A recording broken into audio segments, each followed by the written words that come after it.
All right. Welcome, everyone. Nick Wagner, Sr., host of the Full Potential Podcast. I hope you're having a fantastic Sunday night. It's 8 o'clock Eastern, so I'm here live on YouTube, Facebook, and LinkedIn with another fantastic guest. So, Rick Voight, welcome to the Full Potential Podcast. I'm thrilled to have you on tonight to hear about your career journey.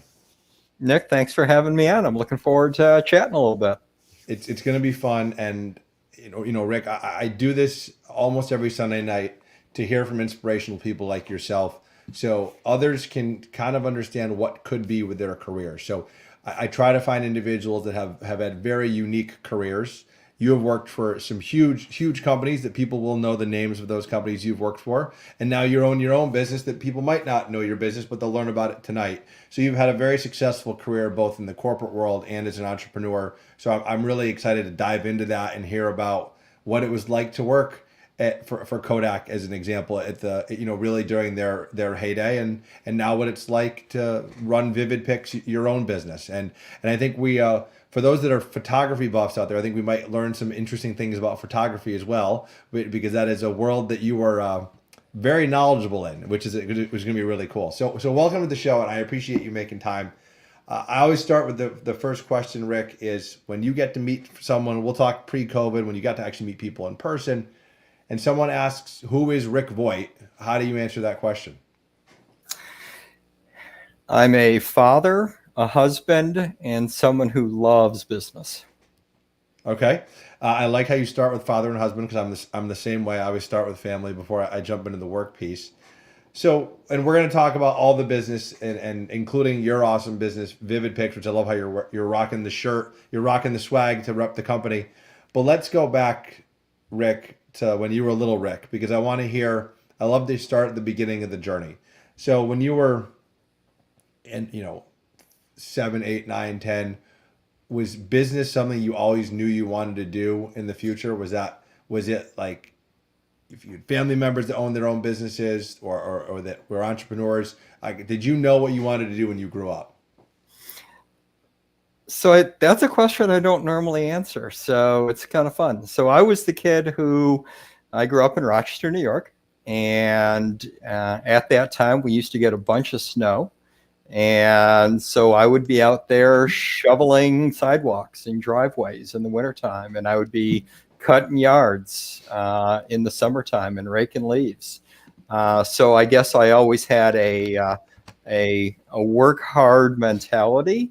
And I always enjoyed making a couple extra shekels. And did you have family members that encouraged that, or was that something that you just naturally gravitated to? I think I always enjoyed having my own money. At that time, gosh, I think my allowance was probably around a quarter. And I could go out and shovel a walk and make $1. I could shovel a driveway and make $5 or $10. So I'd make a lot more money going out on my own in order to be able to have dollars. I guess as far as my folks, they instilled in us. Dad was an entrepreneur, so I guess that definitely doesn't fall too far from the tree. But he also was, and Mom, they were people that if I wanted a new bike, so I wanted a 10-speed bike. And the way I was going to get a 10-speed bike was I was going to have to pay half and they'd pay half. I was a scuba diver. So half of my gear I had to pay for and half of the gear they paid for. My skis, I used to race giant slalom when I was in high school. So I had to make money. I was a car porter at a car dealership through high school. So I used to prep cars for delivery. I worked at a country club and I cleaned shoes. And every day after school, I'd go over to the country club and I'd clean other people's shoes. So yeah, I was fairly industrious. Yeah, no, I love that. And what I've noticed in many of my discussions, those that are entrepreneurs, which you're included, have a lot of family members that influence that. So I'm not surprised to hear that your father was an entrepreneur. You mentioned a couple hobbies, the scuba diving and the skiing, and I know that based off of what Vivid-Pix does, the scuba diving is actually a part. Scuba and underwater photography is a part of your business. So we'll dive into that later. But I want to ask Excuse the play on words, right? right. I want to ask the photography question because photography and this idea of Kodak and what you do today and your career has been so it's all around this idea of not just digital photography, but originally it was not digital. Did you get into photography at a young age, or was that something that came later in life? I was not a photographer. My father loved taking pictures. He was a lousy picture taker. He was the type that always cut off half the head and all those types of things. But I grew up in Rochester, New York. I graduated from Rochester Institute of Technology. And so, like most, you're coming out of school, you don't know what you're going to do. You try to get the interviews where you can. I ended up interviewing with Kodak and being offered a job. And so I ended up in the photography business. My undergrad degree is in finance. And I think that has served me well. I'm fairly good at working with numbers and trying to find profit. So while I worked in the photography business, my business was generating profits and revenues for my own company and for other people. And I want to ask about college. Was going to college because you went to RIT, which is a fantastic school and not easy to get into or finish. It's just a tough school. Was going to school something that was expected of you after high school? Yeah, it was expected. I am also the first male college graduate in my roots. So it was expected. Dad finished high school and a little bit of college, but he didn't finish, and it was expected that I would go to school. Yeah, I'm sure your parents were proud. You mentioned Kodak, and I want you to share a little bit about, because we have listeners, Rick, that probably don't realize how big a deal Kodak was when you were working at Kodak. I mean, you started at Kodak, I think in the 80s, which Rochester, Kodak. I mean, it was one of the most iconic brands in America. So share a little bit about like what it was like to work at Kodak during that time, because I think a lot of my guests probably don't realize that the Kodak name was as big as Apple in its heyday. Absolutely. So to put a perspective as to how big Kodak was, its brand, it would go back and forth between Coca-Cola, Kodak, and a third. Often that was a Disney. So from a global perspective, there was not a bigger company brand-wise in the world.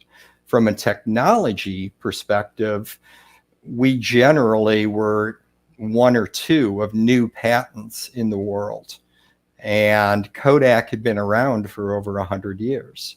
So the Kodak moment, it was because it was so iconic within people taking pictures, reliving moments. We had Bill Cosby, which obviously has different connotations today as it did back then, but he was a spokesperson. Michael Landon of Little House on the Prairie, he was a spokesperson. It was an incredible company.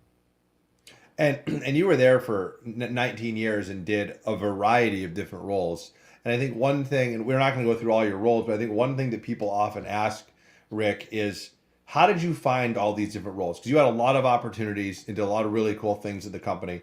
And a lot of people struggle with, especially at a company of that size. It was a huge company when you worked there. How did you find your next role? Did they come to you and say, "Hey, Rick, we want you to do this next," or did you do it through networking or mentors? Share how maybe an example of how you found your next role and how you were able to do so many amazing things in 19 years there.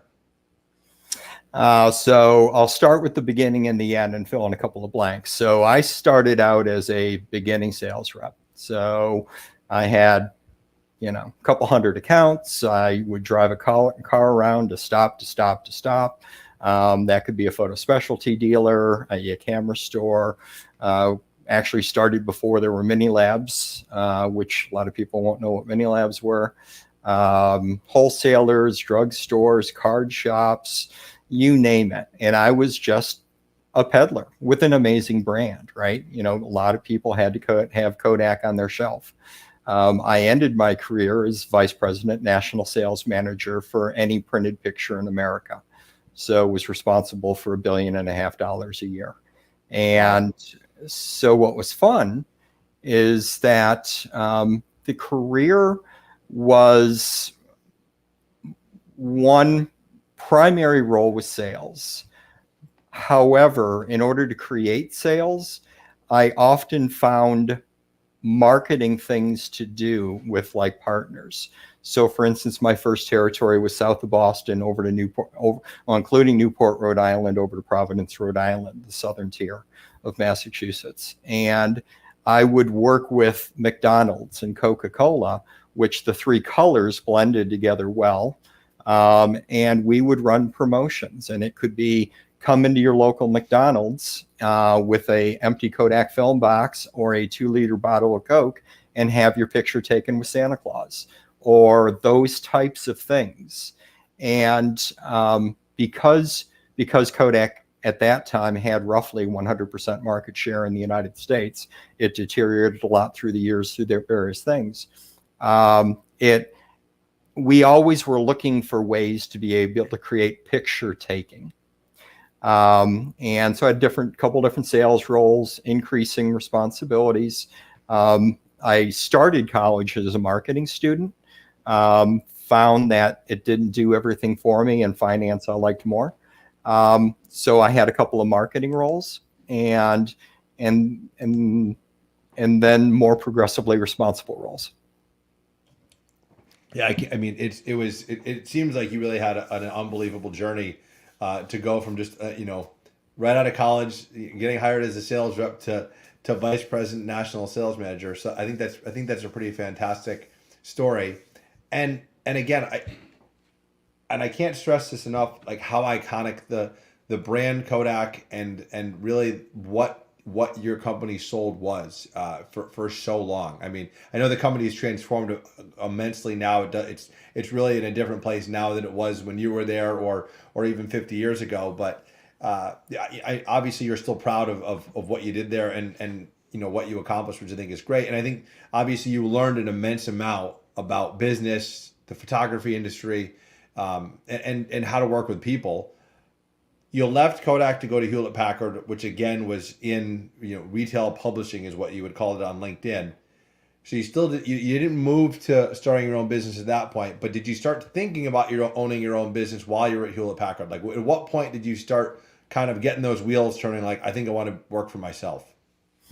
Yeah, terrific question and two-part answer. First off, at Kodak, because we were such an amazing company, I got to work with amazing people. So I had great bosses that would, my first boss, Bob Chat, Bob would say, don't come to me into my office with a problem unless you have an idea for an answer. And that doesn't mean that the idea for the answer was right, but at least think about it so that you can come at it. The transition time. So I left Kodak with a very heavy non-compete. I respected the non-compete. They paid me well for that non-compete, and I was recruited over to HP. And HP was in the process of wanting to do more within the photography business. They had lots of different tech. So we had lots of different printers. We had lots of different server capabilities to move things either within an environment or through the cloud. We bought a company called Snapfish. So we wanted to be able to make sure that people were able to do things at home, print at home, connect into the cloud, and also come down into retail. So my photography background lended it itself well. In that 1-year non-compete, I was a consultant. And I did a couple of different gigs. I was salespeople with the beginning of the internet. So I left Kodak in 2003, which was really the relative beginning of the internet. So putting together advertising that could take advantage of the bandwidth and faster bandwidth, and how do you create the messaging online, and how do you get new eyeballs and things like that. So very early on there. And then HP was lovely because they wanted to spin up a division.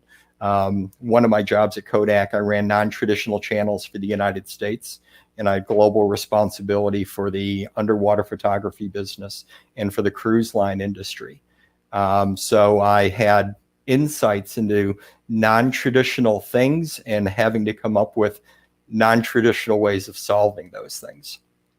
Yeah, no, that's really interesting, and it's funny, Rick, because I have listeners that listen to this podcast that probably don't remember the struggle that you and I went through with, dial-up internet at some point, and then DSL, and now it's like you get faster internet everywhere. But it wasn't always the case, to your point. So it's that also obviously, moving to digital photography was a huge shift for the photography industry. But also, to your point, just this idea of the cloud and faster internet as well.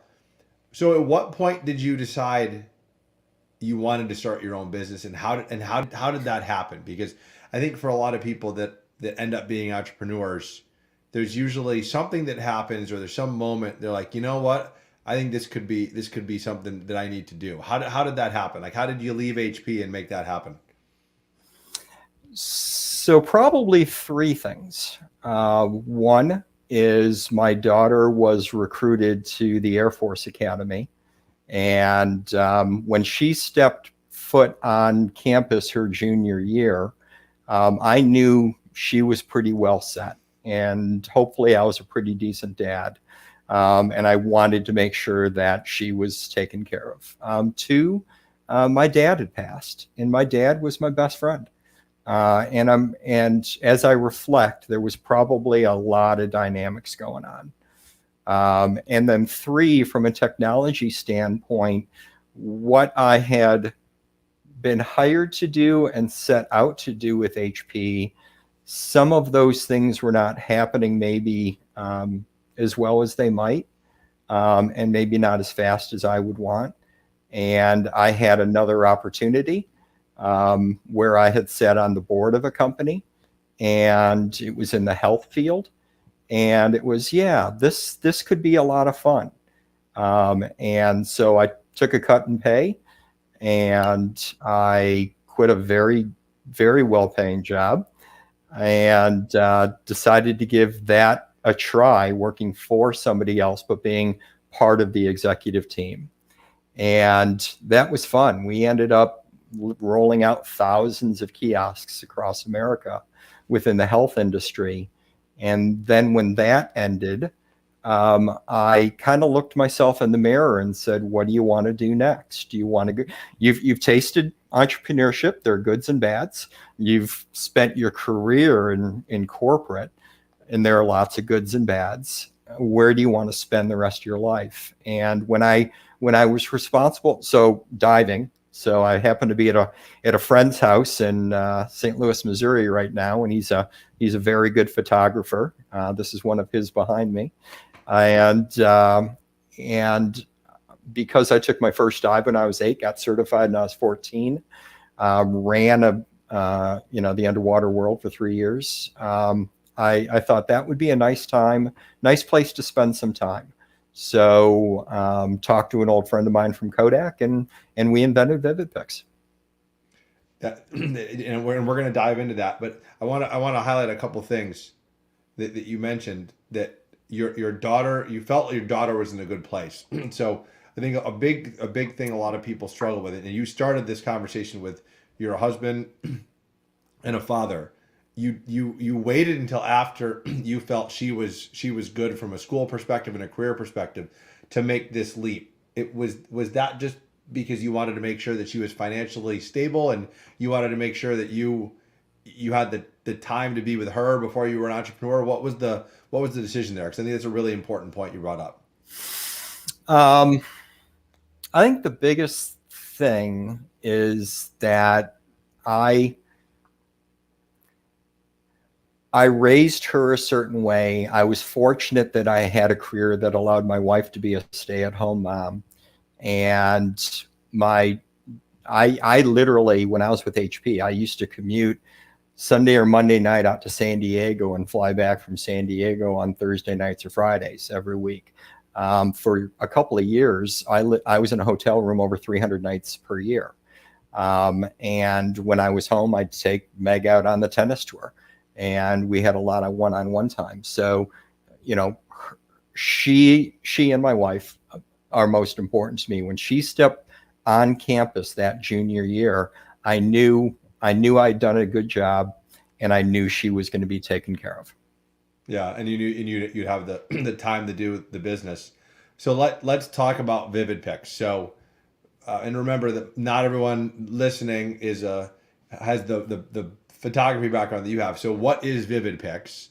And I really think it's you're really a technology company. But share, what is Vivid-Pix, and why did you create it? Tell me the why behind it. So back from 98 to 01, which was the beginning of digital photography, when we primarily went from film to digital cameras, I got to meet this guy, and his name was Randy Fredland.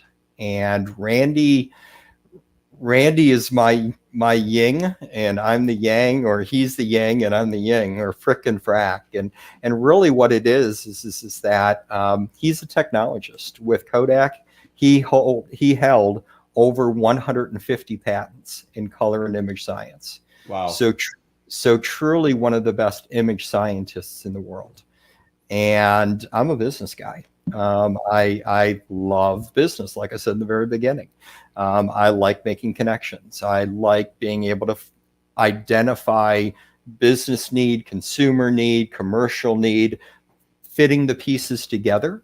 And it was a time then that I had just got back from a trip from Belize, a spring break that we had been on with Meg and my wife, and all my pictures came back green, which is technologically what happens when you take a picture underwater, because light filters the warm colors first and then the cool colors. And had a little bit of insight into all of this from the past. And I sent those pictures up to Randy, and I said, Randy, could you please fix these for me? And he did. And then I called up some old friends that I knew from the old industry and said, you know, how are people fixing their photos in the digital world? And they threw out a couple of very large companies that everyone would know their names in image improvement. And those softwares are excellent softwares, but they're not easy. They're not easy to learn how to use. So George Eastman, the founder of Eastman Kodak, what made the company great was something called "You press the button, we do the rest," and that's what made Kodak what Kodak was, and that's what we've done with Vivid-Pix. Is we have two software patents that automatically correct underwater photos, and then the market spoke and said, "Have you ever thought about old faded photos?" Well, this year I will have been in the photographic business for 36 years in July. And you know what? Yeah, we had thought about old faded photos before. And that seemed like a really good time, particularly because we had a customer that wanted to pay for it. And at that time, we created our second patent, our second product called Restore. And that is technology. It's absolutely technology. Artificial intelligence. We analyze an image. We adjust color, contrast, lightness, and sharpness all at once. So you click one button and it's pretty magical. Yeah, and I what I love about it, my brother is a huge photographer, so I'm gonna make sure he checks out your site and watches this podcast, because he's so big into not only photography but also he dives too. So the two of you will probably hit it off. But I love how you're taking really memories for people and making them, you know, like just look better, right? And because to your point earlier, right, like why was Kodak so successful? The whole idea of the Kodak moment and reliving this snapshot in time for individuals. And that's exactly what you're doing with Vivid-Pix, whether it's going on a dive and taking an amazing picture of a coral reef or a fish, or as you said with Restore, you know, maybe it's that picture with, you know, grandma and grandpa 60, 70, 80 years ago, and being able to bring that back to life. So you must feel proud that you are able to do that for individuals and help make those pictures, you know, really look how they should. I am. and thank you. I'm very proud. I'm very proud of what we've accomplished as a company. So I'll put a couple personal things around that. When you yield and wield a brand like a Kodak or an HP, lots of doors can open for lots of different reasons. When all you've got is your name, when all you've got is your credibility, when all you've got is some tech that's pretty cool, but nobody knows anything about it, there's a lot of work that needs to be done. So, one of the big takeaways to reach the full potential is have the tenacity, believe in the idea. Don't get so married. People have warned me, don't get so married to it that you don't lose sight of various things, but you better be in 100%. And then two, from a memory perspective, I left the industry once, and I've always considered the photographic industry. I can't think of another industry that brings forth the tears of joy and the tears of sorrow like a photograph. And this is where I get to spend all of my life. I'm dealing with people in the genealogy and the family history world when they're thinking about their own families and reliving memories. They're trying to know more about people who came before them and learn from those people. It's a lovely, lovely place to spend time. Yeah, you bring up some great points. So I want to just hear a little bit about the actual company. So you're a technology company, like you said. You have patents, which is obviously a huge differentiator for you. How was it building a brand? I mean, you mentioned you're a business person, so you like that. You have a finance background, but how was it building the brand and like we always talk about, Rick, when I talk with entrepreneurs, you're doing everything, right? So you at the very beginning, you're finance, marketing, HR, you're everything. So how was that journey? And you've been on it now we're approaching 10 years. So how is it going? It's going very well. And it doesn't happen overnight. One of my PR friends, she says, it takes 10 years to become an overnight success.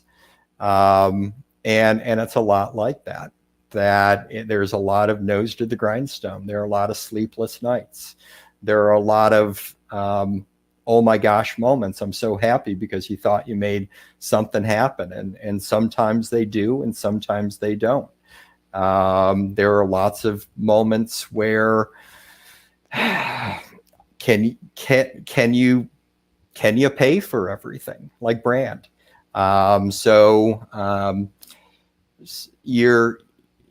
You're having to figure out, with everybody wanting you to spend money with them, where are going to be the best places to spend your money. I live by lots of adages. I love adages. So, for instance, you only get one chance to make a first impression. And sometimes with technology, with development, it doesn't work on the right timeline. So having the guts to say, wrong time, I need to eat this one. The brand advice, always live up to your word. You can never go back if you burn somebody. Always live up to your word. Yeah, no, I think that's well said. And we're going to make sure, Rick, that we link to your LinkedIn profile for people to look, check you out if they want to get in touch with you, learn more about your career. And we'll also link to the Vivid-Pix website, which is vivid-pix.com. We'll put that in both the YouTube show description as well as the podcast show description to make sure everyone can check out both you and the business. I really I want to say thanks again for coming on, because you mentioned you're traveling and you're visiting a friend. So thanks for making time to have the discussion. I always end with the same question, Rick, because again, I have people on the show that I think have had very unique careers, inspirational careers, and diverse careers. And you've had all those. And you've been successful at literally some of the biggest companies in the world, and now you've been successful as an entrepreneur. So I always close the same question. What is that one thing that's helped you reach your full potential, or that one piece of advice you'd give to my audience that's helped you be successful in so many different ways? The one word is tenacity.